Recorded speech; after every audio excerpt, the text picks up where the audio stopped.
You want to really impact the world. And the only way that you're going to do is tell your story. So let me speak to the people that are hearing this. If you feel that you're invisible, and if you're carrying a story, you have to share your story, because that's what happened to me.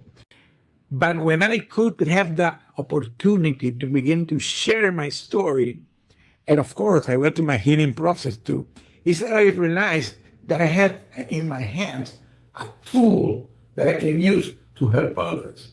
And that is exactly what the person that is hearing this or seeing this has to do. Because maybe you want to quit your 9-to-5 business, or you want to quit your corporate, and you want to become an entrepreneur, or you are already an entrepreneur, but you want to give a legacy.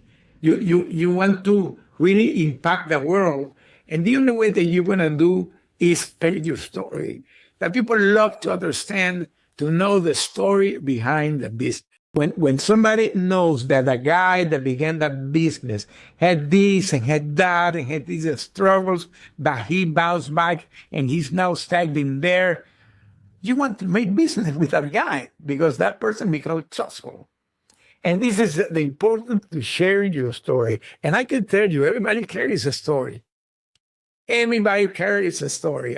One of the things that I'm today enjoying a lot with my podcast is knowing people that I already know, but knowing their stories. When you begin to know the stories, how people do what they are doing today, that makes you that aha moment, that wow. So really you begin to consider that person, you feel proud of them, how the people do it.